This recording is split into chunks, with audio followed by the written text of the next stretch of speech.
Andito na naman ako sa harap ninyo para magbigay na naman ng isang impormasyon na baka hindi nyo pa nalalaman. Pero bago ko simulan, humihiling lang po ako ng kaunting pabor na i-subscribe ang maliit na channel ni Ate Stella ninyo. Guys, huwag na tayong paligoy-ligoy pa, simulan na natin ang ating topic ngayon. Ang topic natin ngayon ay nanggaling sa ating isang subscriber. Narito po ang kanyang katanungan. Itanong ko lang po, Ate Stella, kung lahat ba na lalaki ay gusto ng malaking dibdib o suso?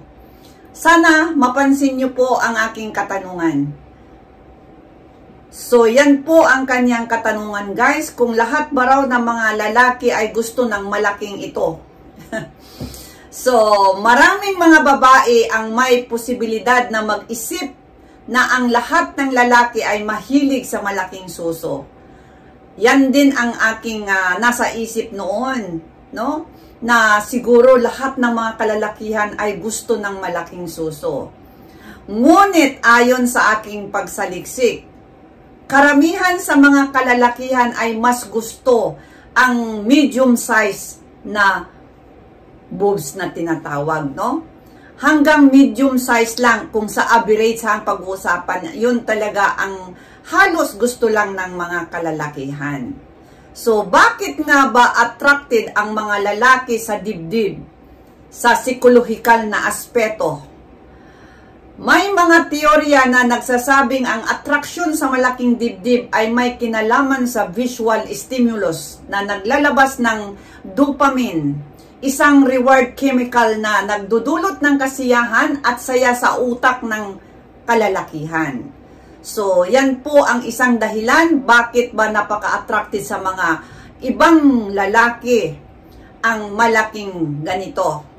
So, yan po ang aking nasaliksik dahil may kinalaman sa visual stimulus na tinatawag. Dahil doon sa dopamine, isang reward chemical na nagdudulot ng kasiyahan at saya sa utak ng lalaki kapag nakikita nilang ganon, no? So, at alam nyo ba guys na kahit kaming mga babae, ayaw din namin yung sobrang malaki yung dibdib namin dahil nahihirapan din kaming dalhin ito.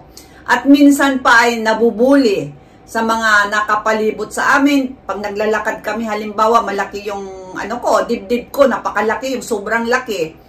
Parating titingnan ka kasi naanuhan ko na rin may kaibigan kasi ako nung high school pa ako na talagang natural lang talaga guys na pinanganak na siya talaga na may malaking ito. Hindi po yun retoke hindi pinalaki, kundi talagang high school pa ako noon may kaibigan ako na grabe talaga kalaki, kaya para siyang kinukutya siya ng mga classmates namin na mga kalalaki. Alam niyo naman pag mga bata pa di ba?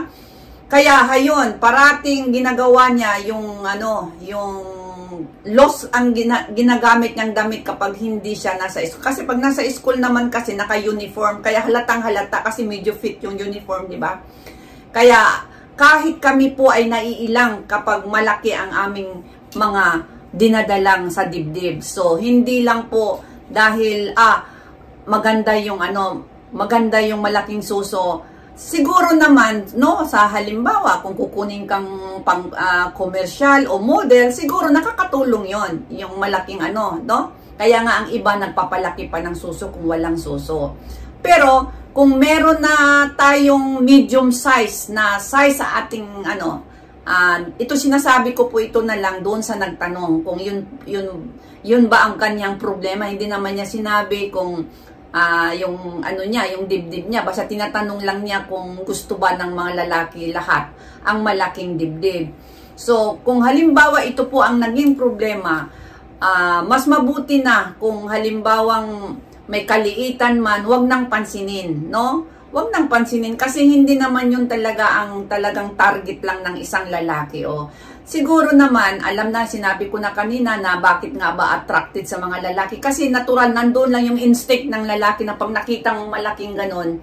No? Kasi sa unang panahon, meron talaga yung pag malaki daw ang suso, ibig sabihin, yung fertility, no? Na halimbawa, yung pag nagganon na siya, tapos nagpasuso, yun na yun, no? Kasi hindi na masyadong inaano ko dito. So, yun na po yun, na noong panahon yun, na talagang parang kailanganin na malaking ganito, hindi na po yan, ano ngayon. Kaya yun sa aking pagsaliksik, ang kalamihan na gusto talaga ng mga kalalakihan ay nasa medium lang talaga, medium size lang. Pero meron siguro din talagang mas gusto yung malaki, no? Pero hindi ako tawag dito. Hindi ako buto doon sa lahat ng mga kalalakihan na gusto na malaki ang dibdib. So, ayan po guys, sana nagustuhan nyo ang aking ginawa na lang na vlog, na video mula sa ating subscriber sa kanyang tanong at para doon sa nagtanong, sana nakita mo ito at kung ano ang mga kagustuhan ng mga kalalakihan ay hindi lamang po doon nakatutok sa malaking dibdib. Maraming salamat sa inyong lahat at hanggang sa muli ang inyong lingkod si Ate Estela ninyo. Bye-bye!